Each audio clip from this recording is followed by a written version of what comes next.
Assalamualaikum. Welcome to our online classes from Civilized Education System. Subject तारीख class 6-7, बाब number 1 मुगलिया सल्तनत की बुनियाद, लेक्चर नंबर 7 लोधियों और अफ़गानियों से मार्का आराई। बाबर की वफ़ात के बाद इब्राहिम लोधी का भाई महमूद लोधी ऊद और बिहार में सरगर्म अमल हो गया था। महमूद लोधी ने जौनपुर पर हमला करके वहां के मुग़ल गवर्नर को मार भगाया। हुमायूं जौनपुर की तरफ बढ़ा और महमूद लोधी को शिकस्त देकर बहार की तरफ भगा दिया और जौनपुर पर कब्ज़ा किया। हुमायूं ने अपनी पेशकदमी जारी रखी और चिनार का मुहासरा कर लिया, यानी इसको चारों तरफ से घेर लिया। चिनार में इन दिनों शेर शाह सूरी यानी फरीद खां का तसल्लुत था, फरीद खां की हुकूमत थी। हुमायूं ने 4 माह तक मुहासरा जारी रखा, लेकिन किला वो इमारत जो महफूज और संगीन इमारत जहाँ पर बादशाह हाकिम या फ़ौज रहे फतह ना हो सका। शेर शाह ने हुमायूं को अपनी अतात का यकीन दिलाया और अपने बेटे को 500 सिपाहियों के साथ हुमायूं के पास भेज दिया। चिनार में सुलह का फैसला हुआ। इस तरह हुमायूं ने शेर शाह सूरी की उभरती हुई ताकत को ख़त्म करने का ये सुनहरी मौका गंवा दिया, यानी खो दिया।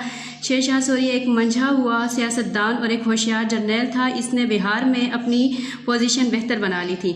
शेर शाह ने तमाम अफ़गान कबीलों को ये बात समझाने की कोशिश की कि अगर तमाम अफ़गान मुत्तहिद हो जाएं यानी मुत्तफ़िक हो जाएं तो हुमायूं को बरसगीर पाक व हिंद से निकाला जा सकता है। इस बात का अफ़गानों पर खातिर ख्वाह असर हुआ और इन्होंने शेर शाह का साथ देने का फ़ैसला कर लिया। 1531 में शेर शाह सूबा बिहार का खुद मुख्तार हाकिम था, यानी बाइख्तियार हाकिम था। हुमायूं को जब इस किस्म की इतलाआत मिली यानी ख़बरें मिली, इसने अपने एक साथी को सूरत हाल का जायज़ा लेने के लिए जौनपुर रवाना किया। शेर शाह ने इसकी बड़ी औबिगत की यानी मेहमान नवाजी की और इसे कीमती तहाइफ देकर अपनी कामल वफादारी का सबूत दिया। हुमायूं को ये इतला पहुंची कि शेर शाह की तरफ से किसी किस्म के फ़िक्र की कोई ज़रूरत नहीं, वो बदस्तूर हुमायूं के ताबे फरमा है यानी फरमा बरदार है। हुमायूं भी इससे मुतमय्यन हो गया। चंद हफ्तों बाद हुमायूं को इतला मिली कि शेर शाह ने बंगाल के दारुल हुकूमत गौड़ का मुहासरा कर लिया है। हुमायूं को शेर शाह की इस हरकत पर बड़ा गुस्सा आया और इसने चढ़ाई का फैसला कर लिया। इसी दौरान शेर शाह ने बंगाल के एक वसी इलाके पर कब्जा कर लिया था। हुमायूं ने बंगाल में पेशकदमी का फैसला कर लिया। हुमायूं की पेशकदमी के पेश नज़र यानी पेश निगाह शेर शाह पीछे हटता गया और हुमायूं बिला मुज़ाहमत 1538 में गौड़ में दाखिल हो गया।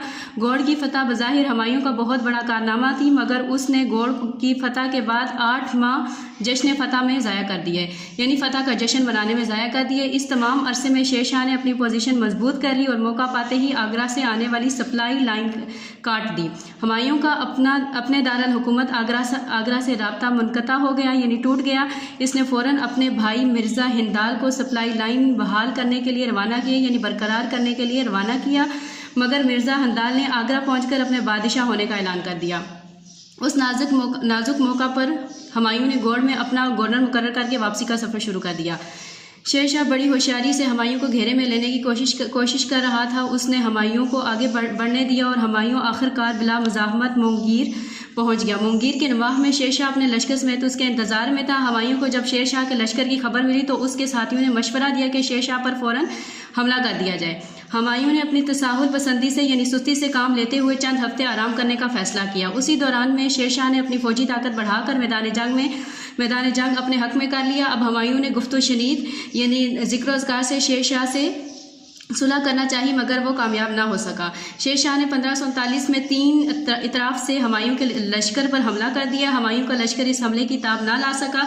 यह लड़ाई चौसा के मुकाम पर हुई। हुमायूं की फ़ौज के 8000 के करीब सिपाही मारे गए और इससे कहीं ज़्यादा दरियाए गंगा में डूब गए। हुमायूं ने गिरफ्तारी से बचने के लिए घोड़ा दरिया में डाल दिया और हुमायूं दरिया में घोड़े से गिर गया और डूबने के करीब था कि निज़ाम नामी एक शख्स ने इसे बचा लिया। हुमायूं नहायत खस्ता हाल में आगरा पहुंचा। हुमायूं के अहले खाना शेर शाह के कब्ज़े में आ गए। शेर शाह ने इन्हें नहायत एहतराम से हुमायूं के पास भिजवा दिया। चौसा की जंग में फ़तह के बाद शेर शाह का वक़ार बुलंद हुआ। वो चौसा से सीधा गौड़ आया और वहाँ अपनी बादशाहत का ऐलान कर दिया। नेक्स्ट लेक्चर हम डिलीवर करेंगे इंशाअल्लाह। अल्लाह हाफ़िज़।